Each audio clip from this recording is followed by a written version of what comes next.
So we're up to the final session of the day where we're going to have a conversation with the Chair and CEO of Australian Retirement Trust. So if I could invite Don and Bern to come and join me on stage. Firstly, can I begin with a very, very warm welcome. I think this is the first time that the two of you have sat down together on a stage like this to share some of your reflections and insights with the industry about what it is that brought Q Super and Sun Super together to create Australian Retirement Trust. That's true. I feel very privileged to be here. I know our chair, Colin Tate, was really looking forward to sitting down and having this conversation with you both, and it's a privilege that I got to step into to his place at the last minute. Don, 21 years ago, I came to work for Fund Executives Association. At that time, you were on the board, about a dozen or so fund chief executives that I reported to, and at the time you, I think, were the CEO of Sun Super. And I observed at that time someone who was deeply respected by their peers. I observed in you someone who would always make themselves available to share their experience and their knowledge with the industry. And notwithstanding competitive pressures, and notwithstanding significant demands on your time even back then, you would be available always. That shaped and informed my career and is a hallmark of one of the things that I think makes our industry and has always made our industry very, very unique. This willingness to share openly with a genuine, aligned concern and effort to generate better outcomes for members, to save others reinventing the wheel, to save others learning lessons again. You shared that knowledge willingly, and it's no surprise to me that you've travelled down here to be with us in person today for this conversation, and I want to thank you and acknowledge the huge impact you've had on this industry through your example. And Bern, there's plenty of other places you could choose to be as well, but you're up here in the Blue Mountains with us, and thank you for being part of it. Back on the 2nd of March this year, Chanticleer announced to the industry, under the headline, 6 mega funds will tower over super. The statement, a mega super fund, was born this week when Q Super and Sun Super became the 207 billion, I think it's actually closer to 230 now, Australian Retirement Trust. It's a taste of things to come as consolidation creates more super giants. Don, you're the chair of this fund.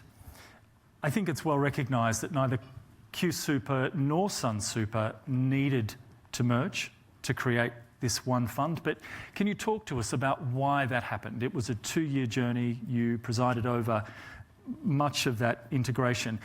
Take us back. Tell us the story. How was this fund created?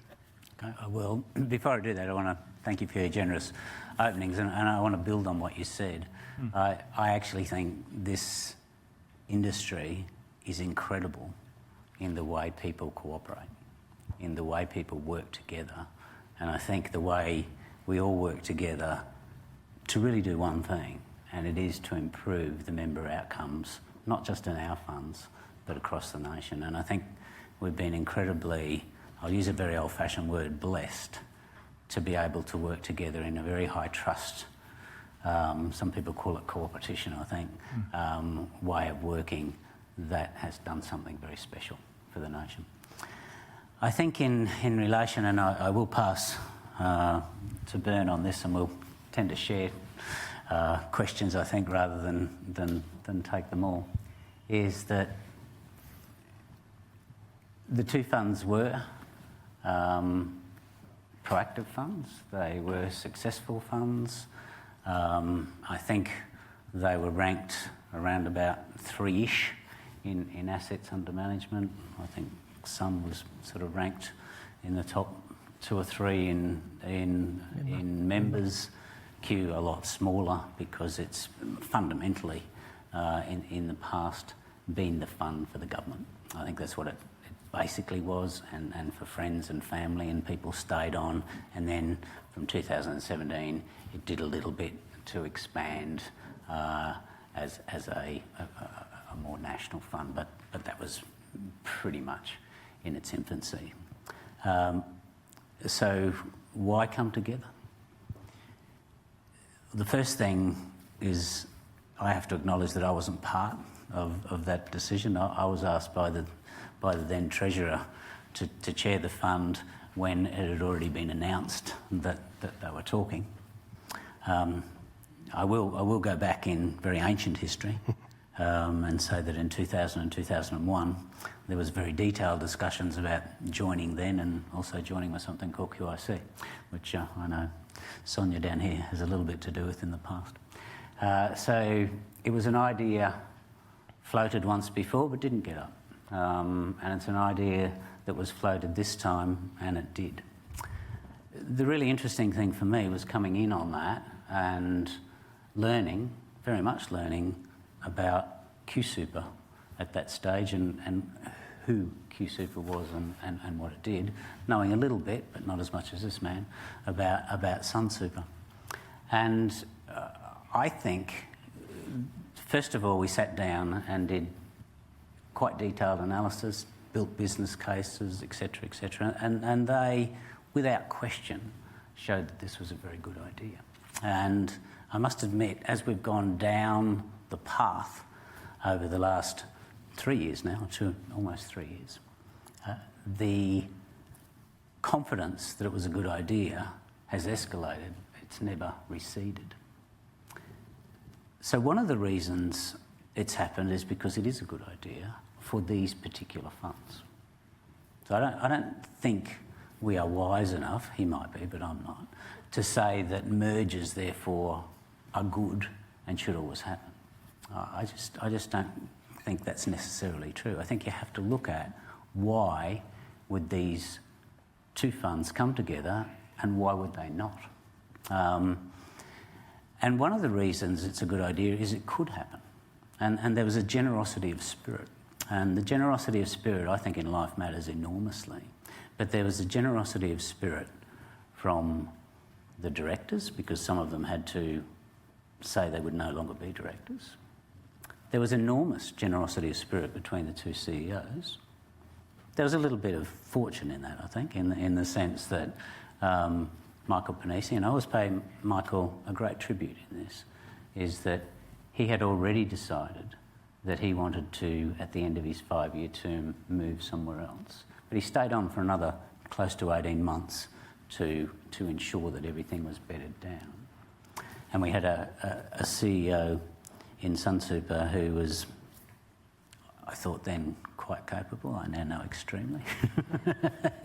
and good culture within the entities. And then we had stakeholders, the unions, the Queensland Government, the Queensland Chamber of Commerce and Industry, who were no pushovers. They took a little bit of convincing, but they were open.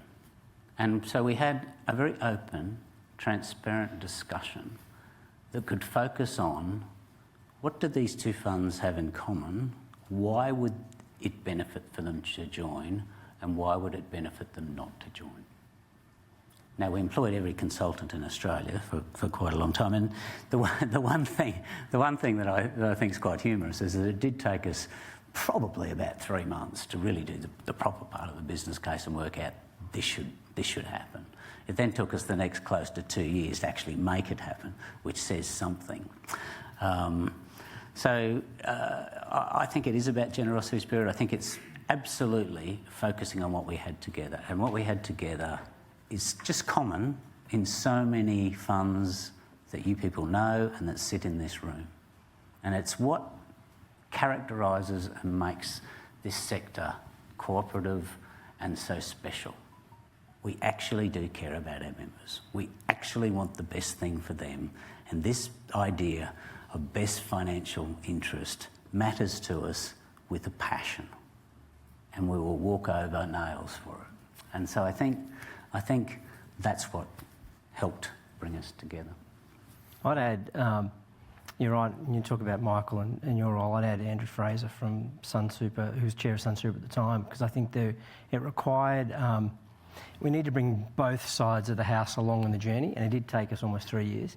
I joined SunSuper now just about 3 years ago, and coming in to the job, Andrew Fraser said to me, there's regulatory change, there's a government who's sort of maybe not a great supporter of industry-based super funds. Oh, and by the way, there's potentially a big merger on the table. So I came in knowing that. And part of it was about, for me, did it make sense for the Sun Super members? And why then would we come together, and how we then come together? So we spent a lot of time going through that. I think there's a lot of hard decisions along the way. We had a lot of laughs along the way, I think, as well. And most of that was done on Microsoft Teams, because I live in Sydney, Don's in Brisbane, a number of the board are in Brisbane. We've got board members in Sydney, board members in Melbourne. Our chief advisor, which was EY at the time, the two partners at EY were in Melbourne. So most of what we did was on Microsoft Teams. I think we got used to seeing one another's studies or wherever we were sitting at the time over a number of different discussions. The other part of, I think, that it is important to recognise, as we've said, is it was a merger of equals, and so that required us to build consensus along the way on a number of the key decisions. Someone made a comment earlier in the earlier forum around, David, you kind of mentioned, I think, around sort of two different investment philosophies. We spent a lot of time talking about investment philosophy for ART, or ART, and actually there is one investment philosophy. There is two, I think, product philosophies that we have that we need to work out what we do with going forward, but there's one investment philosophy that the organisation has. So we made some key decisions along the way, and interestingly, I think, because you sit here now and think, 4 months in, what have you been doing? We were constrained in how fast we could move, even though we were taking almost 3 years to get here, because of the regulatory environment. So, for example, we weren't able to, the investment teams weren't able to look over one another's shoulders until the beginning of March because of the ACCC, because we needed to run 2 funds right to the death. So that just slows down the process around how you can integrate. You can do a whole lot of planning, but how you can actually integrate, start integrating until sort of day one. So, Bern, 230 billion in assets under management, I think approximately 2,000 staff now, approximately 2 million members around the country. You had a leadership challenge to bring and lead this merger during a global pandemic where both workforces from the 2 separate funds were working remotely. But the challenge was only just about to begin, I understand, because on the 28th of February, if we cast our minds back, you had a really unique challenge. Having worked for Aware Super, running communications and corporate affairs during a couple of big mergers, I know how frenetic things can get at the last minute. And at the last minute, Northern New South Wales and Queensland was going underwater. On the 28th of Feb, there were power outages. Not only were your staff working remotely, they were in fear of their homes going underwater. They were losing internet connection. You were integrating these 2 funds on one weekend. A war had just broken out in Ukraine. Global markets were in freefall. Begin to talk us through that leadership challenge that you faced at that point. Yeah, Michael, good, nice way to set it up. Thank you. Make it sound like it was a real challenge. We didn't have a plague. I think that was the only thing we didn't have. You're right. I mean, one of the things that we'd spent a lot of time, I had a team of 300 people who were focused on integration and day one. And day one was really important to me personally, to the board and to others because, and day one may not have been on the 28th of February. Day one could be today for some of our members who have their first interaction with us as ART, Australian Retirement Trust. And for them, in my mind, for members, that first interaction with you will determine whether they think the merger was a success or not. So if the internet's down or the app's down, if they can't get through on the contact centre, all those sorts of things, if those things don't work for members, then then it means the merger's not a success in their eyes. There's a whole lot of other stuff happens, but that's the way that members, I think, in its base sort of level, think about it. So we spent a lot of time planning what was going to happen on that weekend. And we had moved the merger date prior to that because of a couple of other issues not related to integration but more regulatory type issues for us. So we land on that date, we were not going to change. I remember talking to Steve Davidson, one of my colleagues who was running the program for us, on the Thursday, and you'll remember Ukraine had started already at that point. And I said, okay, so we've staffed up the contact centre, we're all ready to go for Monday. Have we planned on a war in Ukraine? No. So we thought, well, okay, that's going to add to the challenge. We hadn't, I don't think, forecast that all three of our Brisbane offices were going to be underwater or out of action, which they all were. And so the weekend was quite a hands-on weekend for the executive team. And don't forget, I had made decisions with the board around an executive team to start on that day. So they had their day jobs, whether it would be with Sunsuper or QSuper, up until that day, and then they came in running their own sort of division on that day. So there was a bit of messiness around who had responsibility for different things as we went through it, and that was where the integration team really, I think, came into their own. We had stories of people who were, especially the IT side, was very very IT heavy on that weekend. And one of the first things I did when I looked after midnight to see whether the app changed from the Sunsuper app to the Art app, and it did. I was like, okay, that's one step that worked. But we had people who were working all weekend. We had people who were handing over, as you said, Michael, jobs from one colleague to another because their house was going under, or we had people going to Bunnings to get generators because they were going out of power. We had people go to public libraries because their internet wasn't working at home. And I said to the team at the time, to the entire organisation at the time, I'm not sure whether in any other industry you would have got people do that. I think if it was if you're a retailer, like, oh, well, sorry, can't do that, And I think people went above and beyond so that day one could be good for our members. And there was a lot of clean-up afterwards. But we also did what we could for our team who were impacted as well, because people had their houses underwater. It's an amazing story, I think, about the resilience, the passion and the determination of people that work. And I think, again, it's not just us, it's so many people in here for a purpose. And it just shows you why working in a sector that has a purpose, has a clear purpose, people move heaven and earth to do things. And the level of commitment by people over the last 2 years, and I'm sure it's happened elsewhere, but it has to be seen to be believed. And we're forcing people to take lead. We're forcing people to just take a step back, model that you need a balanced life and work through, because people kept giving. And as part of us were forcing that, and I think we all bore that and worked through it. So it was exceptional, but it's also incredibly heartening as you look and you reflect, and you reflect in the labours of others.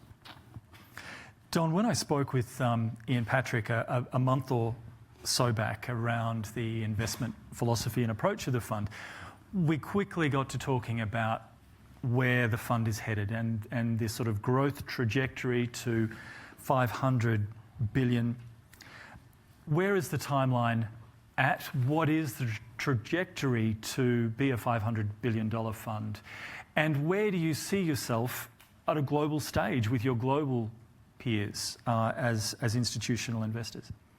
I'll let him answer most of this, but I'll make a couple of comments. Talking of Ian, I think on reflection, some of the impediments that we thought were going to be, some of the things we thought there's almost going to be blood in the streets and it's going to be incredibly difficult to bring two organisations together. One was about those investment philosophies, and so we were extremely concerned about that. And it was one of the ones that everyone said, this is going to be a disaster. But it wasn't. The team came together incredibly well. Now, we've got people of the quality of Andrew down there, so you've heard from him. So I'm very nervous when I talk about investments when I'm sitting up here, because I know he'll be able to tell me where I got it wrong. But the way in which the teams came together was quite phenomenal. And I must admit, and I'm not trying to be clever on this, it didn't ever worry me. And the reason it didn't worry me is, again, if you focus on members and you work through your investment philosophies, yes, there'll be slightly different points of view. There'll be slightly different points of view on alpha and where you can get it and where you can't get it. There'll be slightly different points of view on different styles of portfolio construction, etc. But the thrust of what you're doing is grounded in research and theory. Therefore, you'll come to places that really work. Now, when it comes to me to estimate where we're going to be at a certain date with sizes, I'm not very good at that sort of stuff. What I have found out, and it surprised me, is that the Australian system is so strong that for people like us, Australian Super and others, we sit, and they're bigger than us, as they should be.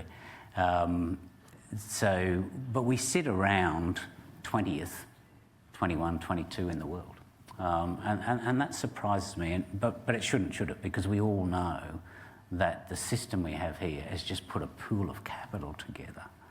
That's the fourth largest pool of capital on the planet in superannuation for a country that's, 13, 14, 15, 16 in GDP, however you happen to measure it. So he'll be better at telling you.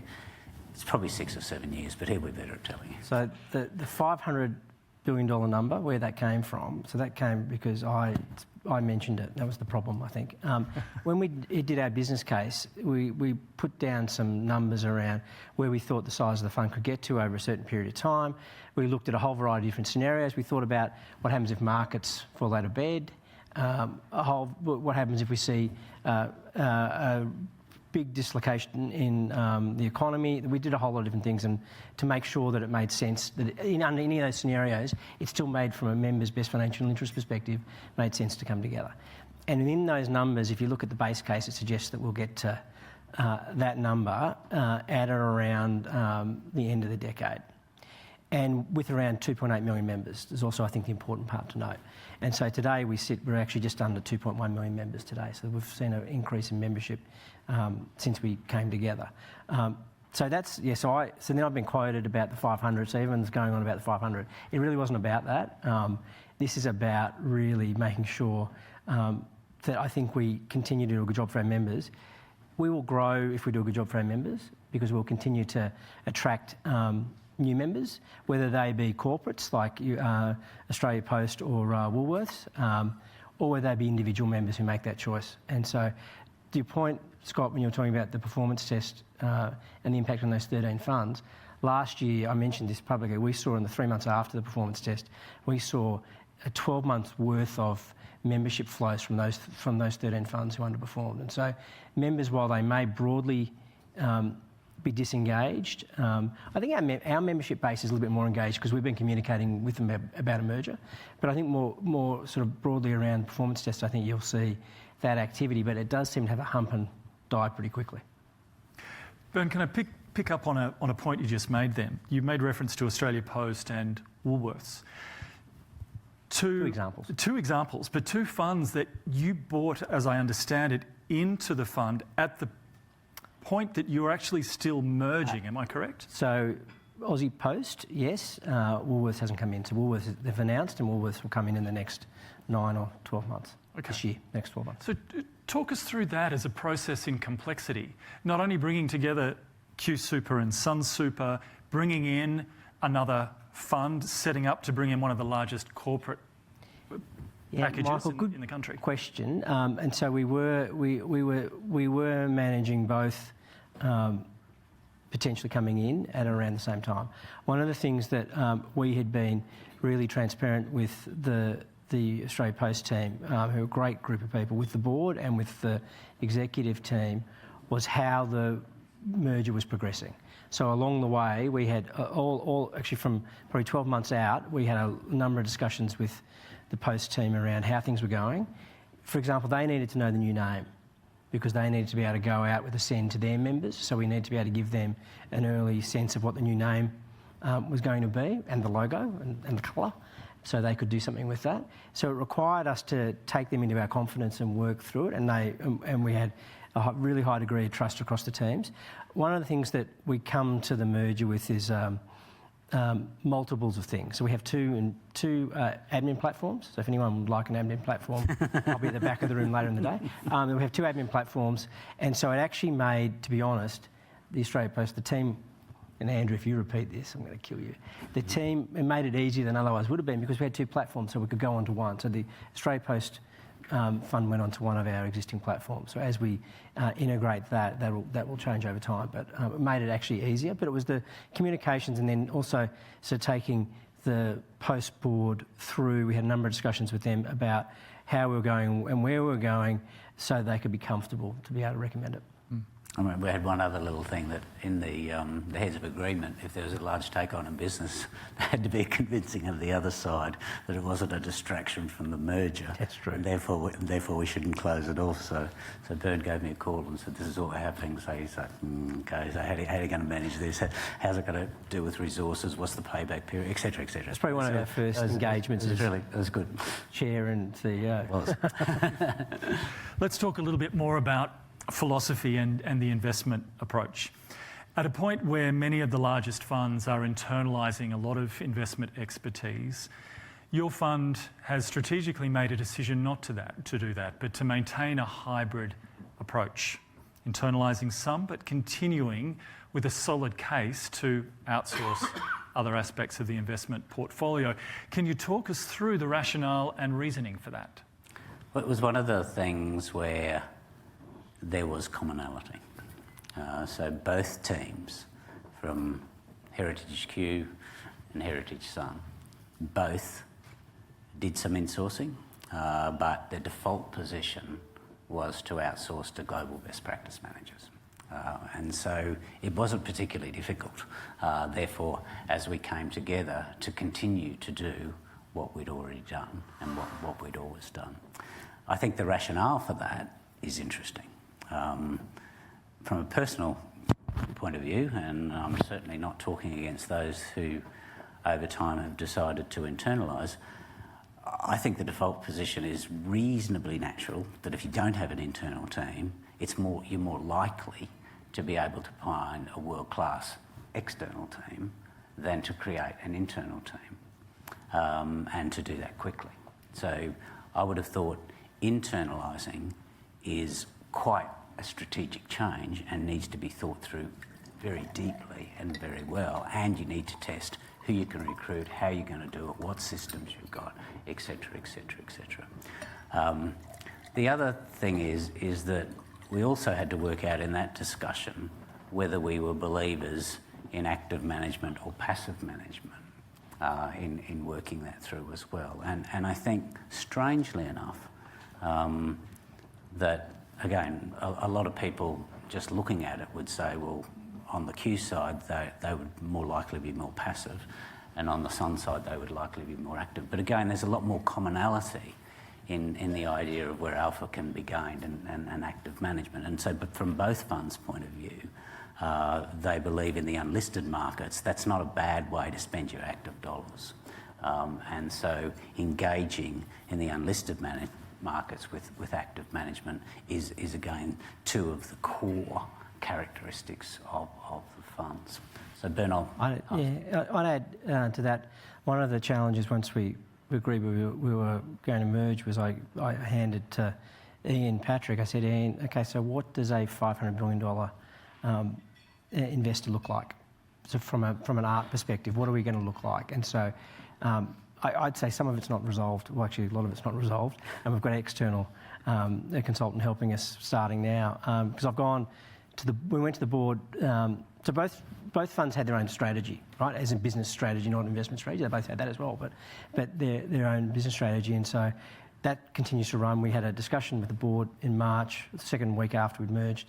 And which is really interesting because that was the first time we had all the executives and the board together in the one room at the one time because of COVID and the like. That was actually really quite an interesting sort of a social science to see people come together. That's for another day. But so what we're doing in October is, again, we've got another round with the board, and part of that is also bringing together the broader enterprise strategy, so not just the business strategy. And part of that is the investment piece. And so we're doing some work with Ashby Monk from Stanford just to think about forward-looking to say where do we want to be when we're at 500. Now, that's just a number, an arbitrary number you could pick out, right? But that's we picked it out. What does the investment team look like? What does the skills required? What do we need to build for that? Because we need to start building for that now, knowing that we're going to get there at some point in time in the future. And so that's the bit of work that's going on there. I have, like all of us, have my own biases about what you should internalise and what you shouldn't. And I've gone to discussions with others about that, interesting discussions. And the lens I look at is what's our competitive advantage? And so Patrick's heard me say this, God, probably 100 times.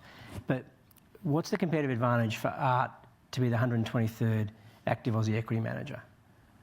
I struggle with that a bit, but and maybe it's just because I'm not smart enough. But I do think that you need to think about it through that lens from the member perspective. What's in it from the member's best interest perspective? And all we focused on is returns after all fees and costs. That's what we've got to focus on. Bern, can you talk us through some of the investment opportunities you're looking for into the future? We've seen investments in Sydney Airport and in AusNet. I'm interested in your kind of the approach to sustainable investing in universal ownership, in long-term partnership and climate change. Like it or not, as such a large visible fund, people will be looking to you. Big target, but also looking to you as an example. So there's an opportunity to influence and encourage others to follow. What's the future of investing with Australian Retirement Trust? There's a lot in that. So let me unpack some of that. If I think about the sort of investing that we'll do going forward, it will change from what we do today, but maybe not that much. And I think you're able to write a bigger check. I actually think what we're able to do is to harness the resources and make a decision faster than we otherwise would have. Because the other part to the story here is the 230 odd billion, the 2 million members. It's also the positive cash flow. So we'll take in, between 10 and $15 billion in net flow a year at the moment. Now that may change over time, but that's at the moment. And so we need to put that money to work. The team does. That's why Andrew's got grey hair. We need to put the money to work. Obviously as quickly as we can in that regard. And so thinking about from the private market side, those longer term investments, investing in a different way. So co-investing, someone was talking about earlier, is something that clearly is an area that we'll build more capability and skill in, and that'll be something that we're already doing today, we'll do more of. Because when I'm investing and we're investing in a fund investment and that gets liquidated after a 7 to 10 year period, it makes a greater problem because we're going to reinvest that money and recycle that. So that's part of it. I think when we think about the listed market space, I think we will continue, as we are at the moment, we'll continue down the path that Andrew I think outlined earlier in how we invest. I think, one of the things I did just recently, I was on a trip with Charles Woodhouse, who's our Deputy CIO, and I went and met with some of our investment partners, and I asked them the question about what makes a good partner, because I can tell you what I think makes a good partner for us, but I'm interested in what means a good partner for them, because we will have deeper partnerships with others, and it's not just actually in the investment space, it's across all different parts of the value chain of what we do, so that it's good for us, good for our members, and good for the organisation. But there'll be, because we're at 230, we're not going to have more relationships, God help us. I think, we've got enough, right? So it's going to have to be something that is more targeted, I think, on the way. The second point, I think, was about sustainable investing. Yeah, sustainable investing. Yeah, and again, Andrew made the comment around the fact that we have a climate action plan already, and it's something that both organisations worked on coming together. And I think it's something that, you're right, as a large investor, but I'd say as all of us in the room, we have an obligation. And so holding up to that obligation, I think, is incredibly important. And it is part of the broader investment problem. While we may have a sustainable, socially responsible option, it impacts every investment that we make. And so that's the way that we look at it. And so being really clear about that, I think with the investment team are clear about it, being clear with the investment committee, being clear with their members, I think is equally important. What's funny though, or is challenging, is as an aside, Michael, is at the old Sun Super, Ian Patrick and I did a member meeting in Brisbane before COVID kind of hit in actually early 2020. And so if you put yourself in that position, bushfires, we didn't have the floods at that point, but bushfires, we thought, geez, we're going to get, there are going to be protesters out the front. We're in the Brisbane Convention Centre. There are going to be protesters out the front here who are going to be harassing us. They weren't. But what was really interesting was when we talked about our sustainable and climate credentials, you could hear an audible groan in the audience from members who were 60 plus. And David, I'm not picking on you. I know you weren't there, but there was that. And what was interesting, if you talk to them afterwards, is also it's about the fact that they may have family who work in mining or in related industries or others. So we need to also be thinking about the just transition. It can't just be exclusion and climate and the like. And the other part of I think we all need to acknowledge or admit to is that it is not a straight line. From where we are today to where we get to in 2050 or 2030 or 2040 is not a straight line. And I actually think society and members think it is a straight line, and it's not. And so I feel like we need to be honest about that as well. There were two parts to your question. I can't remember the third part. Was there another part? Yeah, and look, we can pick this up toward the end, but whether you like it or not, you're a big target, but it's an opportunity to lead.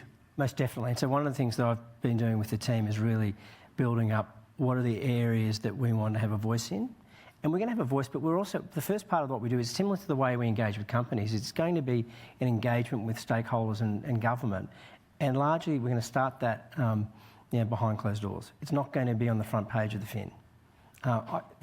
Maybe it makes me feel more comfortable doing it that way, but I also think you're likely to have better engagement with stakeholders in doing it that way. And so that's the way.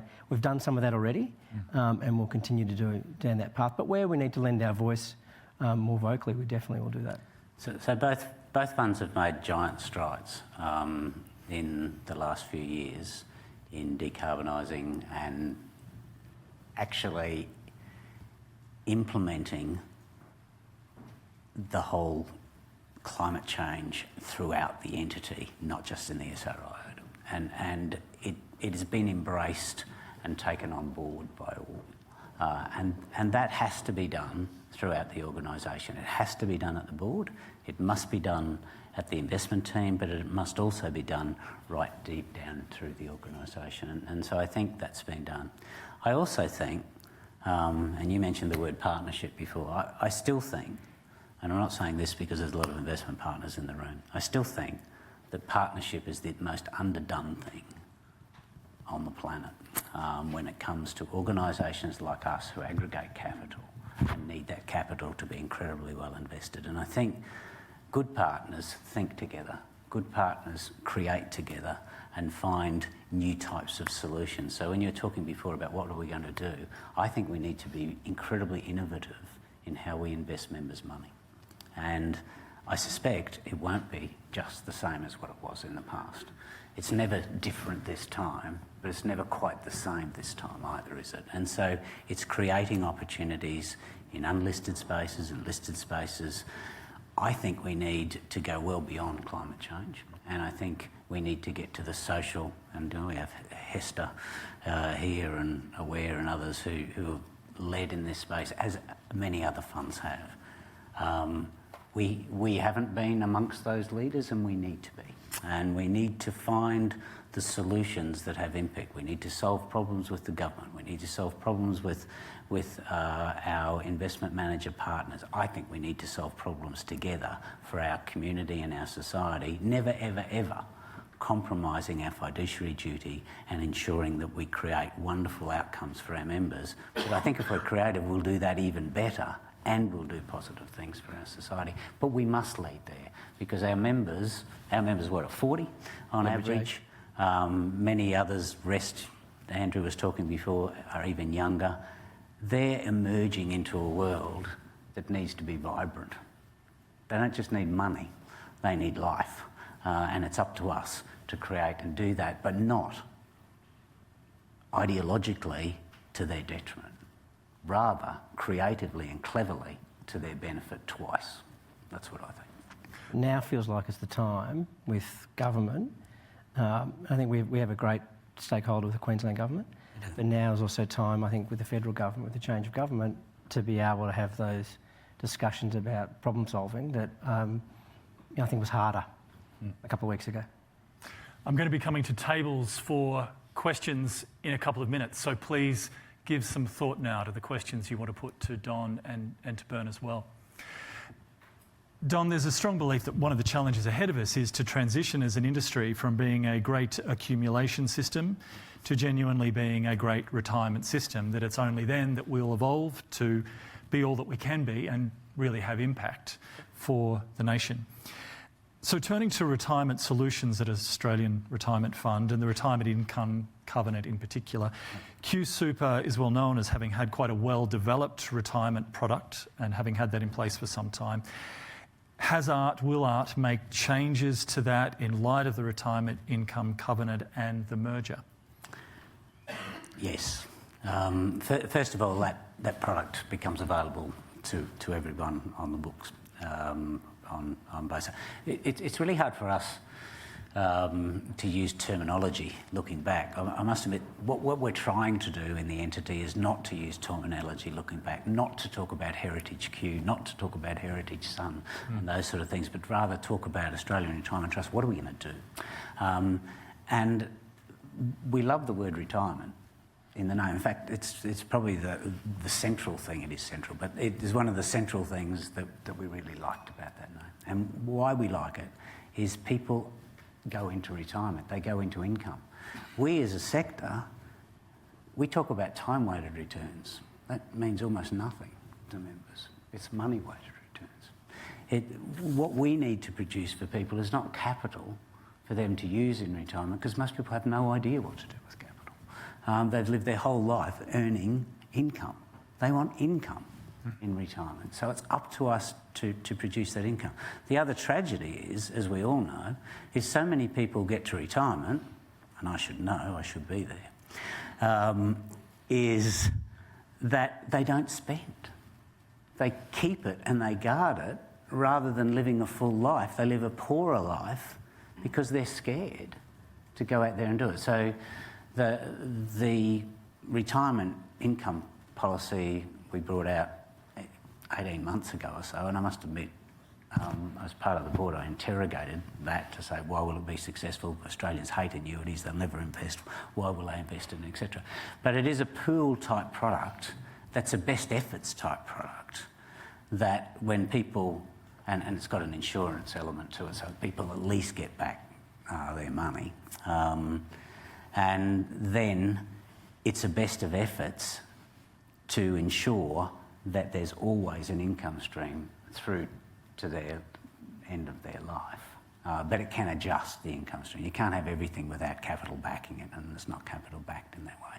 But it's a relatively clever product. We stole the idea from the University of Columbia and things like that, but nevertheless, it has a lot going for it, and at least gives people certainty of having an income, and for them to depend on that income rather than hoarding. So I think it builds an attitude of, rather than scarcity, more one of a bit of abundance and life in working it through. So it will become, and Bern's working on this and structuring the team around this, to have the head of retirement and finding retirement solutions as being the essence of what we do.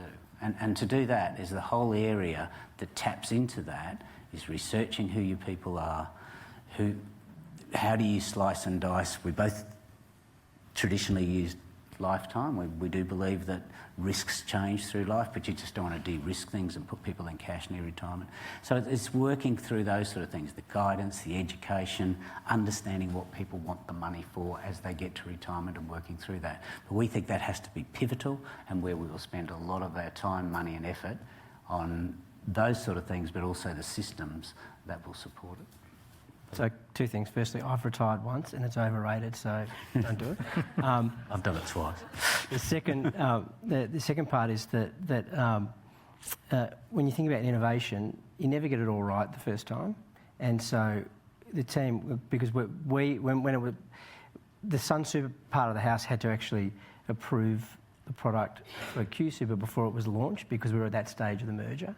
And I know when the Sun team looked at it, they thought, this is pretty cool, this is good. And we had a small number of members, not as large as the Q side at the time, who this would be relevant for. So it was a great opportunity for us to be able to think, yeah, okay, that was a real advantage in the merger from day one, for us to be able to offer it to our older members going forward. So again, I think a good thing. I think the fact that it works with Social Security is a good thing as well. And so you know that people are, they're intertwined, and the fact that it has that, I think actually allows or gives comfort to people in retirement around what the cash flow looks like. So that makes a big difference. And you're right, Don, retirement, you know, I think the industry for us, and we think about it with our members now who are at or near retirement, that focus has to be there. And so we have a role that I'm yet to fill about, which is an EGM of retirement, which is going to cut across our entire organisation. And so rather than someone who's siloed, I want someone to be able to cut across. So whether that be how we communicate with members out on near retirement or about retirement, interacting clearly with the investment team and challenging them on that, whether it be, you know, we think about it from the legal and from the governance perspective, you name it, across our product, across our entire organisation. So I haven't filled, I'm yet to, it's on my to-do list. It's been a busy couple of months. Let's take a moment for questions from the floor. When you ask a question, please press the button on your microphone. Introduce yourself and the organisation that you're here representing today. Table 11 at the back.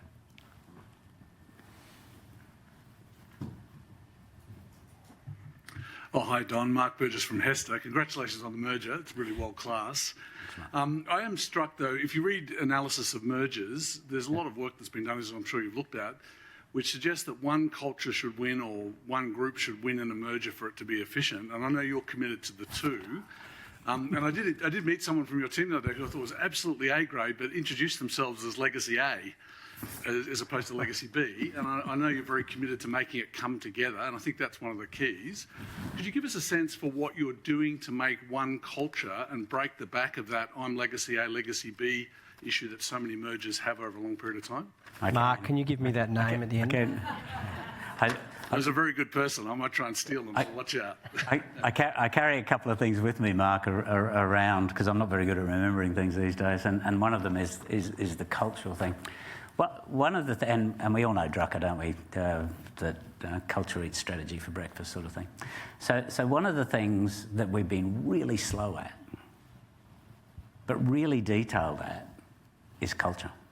And so we've had all these culture jams, and we've paid consultants miles too much money to come in and help us to build up and allow the culture to well up. So much so that we've had culture workshops with the board, with the NOMS and REM committee, with the executive. We've all met together, and there's a criticism, and you know, Andrew might have this criticism, is that we are just ever so slow at making it happen. But it's the one thing we've spent miles more time on than anything else. You would have thought you'd spend a lot more time on investment philosophy and principles, but they happen quickly.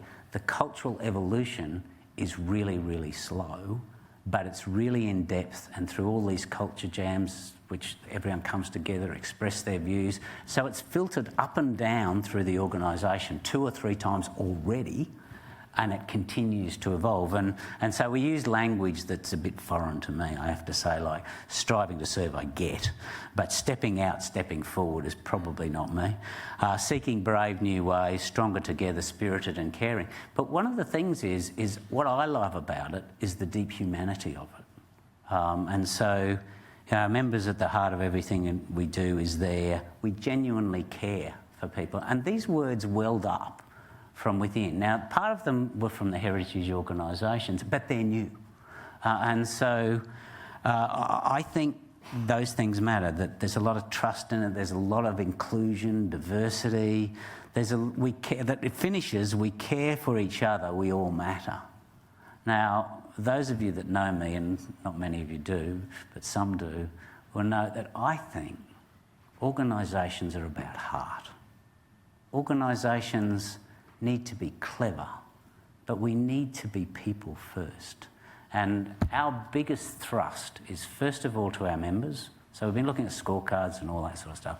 Members sits there number one. It's investment outcomes, it's adequacy, it's what they think of us. Number two is our people, because they deliver to the members. They can never be number one because that's just reversed. But we've spent just enormous amounts of time, and we've been very blessed. I shouldn't say who the consultant is, but we have been very blessed with a very good consultant, I think, on this, who's really, and I remember giving her a hard time when she first came in, and being a little cynical, but I've been reprimanded greatly because I think they've brought it together really, really well. But we've got a long way to go. So we just did a cultural survey, a culture amp in the last few weeks, which was challenging. And I think on culture, I think we got about 70-odd% of people quite liked it. There's a lot of fence sitters, and then there's 5 or 10% who have found it a bit negative. So it's been really interesting in working that. But Mark, I think it's a great question. So Mark, I might add, so if you think about all of the mergers in the industry to date, there's only one true merger, and that is the merger we've done. The rest has been a takeover. So one culture will win out over another. And so when I was appointed the CEO, then you would hear from the Q side of the house, oh my gosh, this is a takeover by Sunsuper. And then when there were different things happening along the way, oh my gosh, this is a takeover by Q Super. And I'm like, enough, stop it. But one of the things in the signals to the organisation are really important. So the work that Don's talking about, we actually started that in June last year. And we engaged a consultant. We started really deeply thinking about what we wanted the culture to be, as opposed to... And you know what happens? People determine the culture, the team determine the culture, right? And so we're giving them... So some of these are behaviours that we're really identifying to the team that we want to see, and really outlining what it means to be part of art. The other part also for me was about in setting up the executive team. And so if you have a look at the executive team, you'll notice that it is other than two people who came from outside, it is an equal representation of both organisations. And it was a very deliberate decision for us to do that, because we wanted to make sure we started on a level playing field as an organisation. And with good diversity, Sonia. There was good diversity in there as well. I didn't want to touch on that, but there is. Are there other questions in the room? Scott, table 2. Yeah, sorry to hog the microphone again. Great discussion. Now that you've merged, you've got an interesting collection of, I'm going to call them shareholders. If you go forward to the end of the decade with $500 billion worth of assets, what's the right ownership structure? And again, I'll inverted commas and capital structure for the business, you think?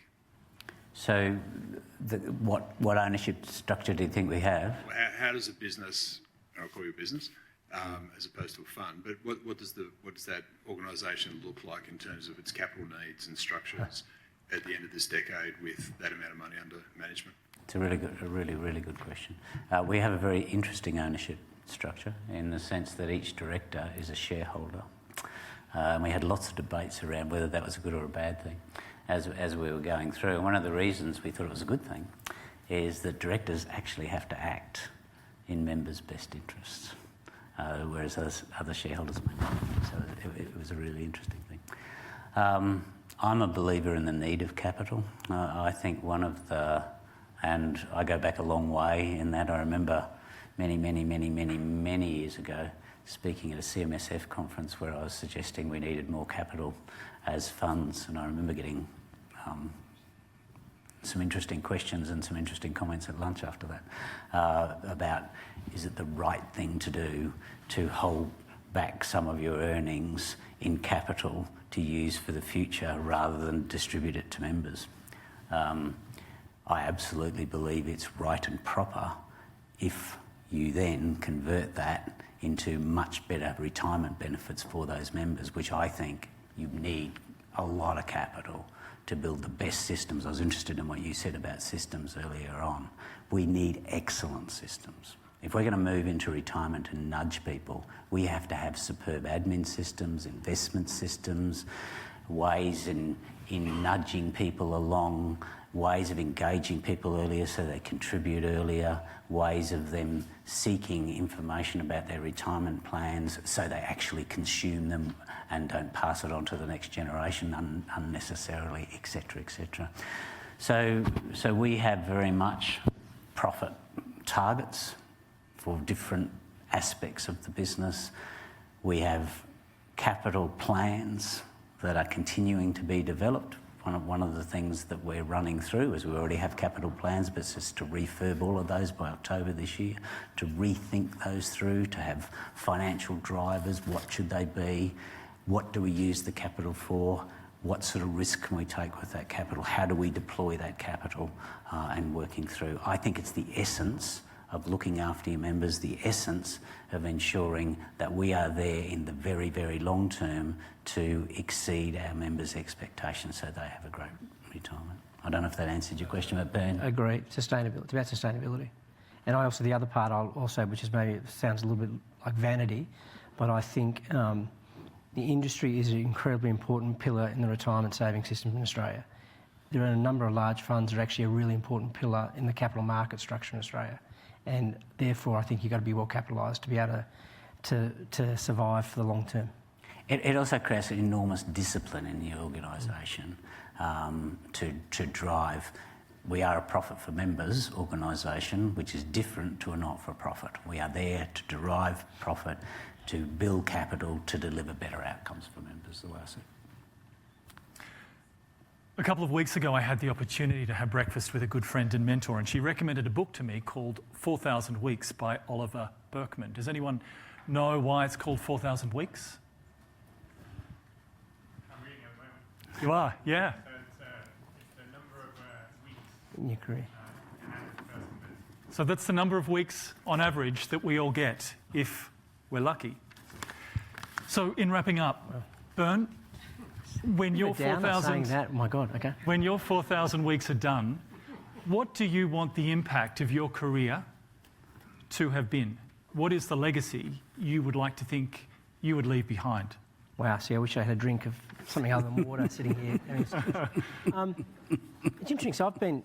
So I've spent 32 years in the superannuation industry in a variety of different roles.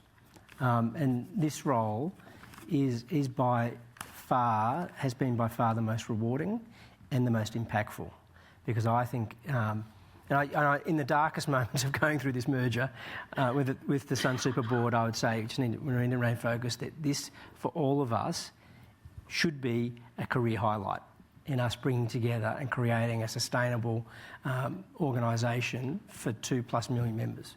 And that's, I suppose, when I think about it, I think about that. So, an aside, I've got two sons. I've got a 22-year-old and a 19-year-old. And those of you who have children at or around that age will realise that they give you no time and they think you are, what the hell do you know?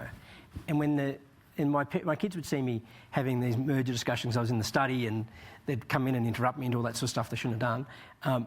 But both of them said independently when the merger happened, well, Dad, we're really proud of you. And you think, well, okay, maybe I've done something right over the last 32 years. But that's my thing, it is the creating a organisation, and it's not me who did it. There was a whole lot of people that I just played a role in this. But being able to reflect on the fact that we've created a sustainable organisation that's going to do good for members and help them in retirement, I think is a really pretty cool thing to do. And Bern, Don, the culmination of your 4,000 weeks? I think I've got 400 weeks left. I just worked out, so I better get doing some good stuff. I think that having with Australian Retirement Trust is an enduring organisation. One of the things that we sort of have as a catch cry is an enduring force for good. And I think if we can be like many others here, I really don't differentiate us in this one. If we can be an enduring force for good for our members, if we can not do what lots of mutuals have done over many, many years and failed because they did one thing really badly. They didn't focus on members. They didn't really. They focused on the entity, the board, the executive. They focused on growth. They focused on something, but they didn't focus on members. If we can do that and absolutely excel at delivering them a retirement where they're confident, that will be good, but that won't make me happy. I think what needs to go beyond that is that we need to really give back as a sector. We really do need to have proper impact investing on our environment, proper impact investing on our nation to solve problems with government, which has normally been shunned. Why would you solve problems with government to do things? Because you'll get conned somewhere and it won't be good for your members. Well, we just have to get beyond that and find ways in a society where all of us have enormous funds under management to invest. And what we're struggling with is finding great places to invest it.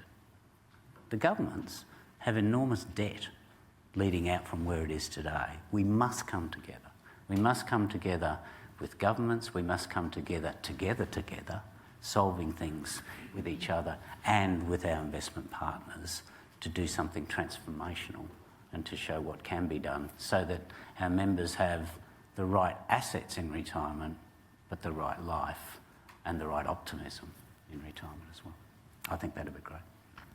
Don Luke, Bernard Reilly, Conexus Financial has been privileged to host you both today. Thank you for your time. Please join me in thanking Don and Bern.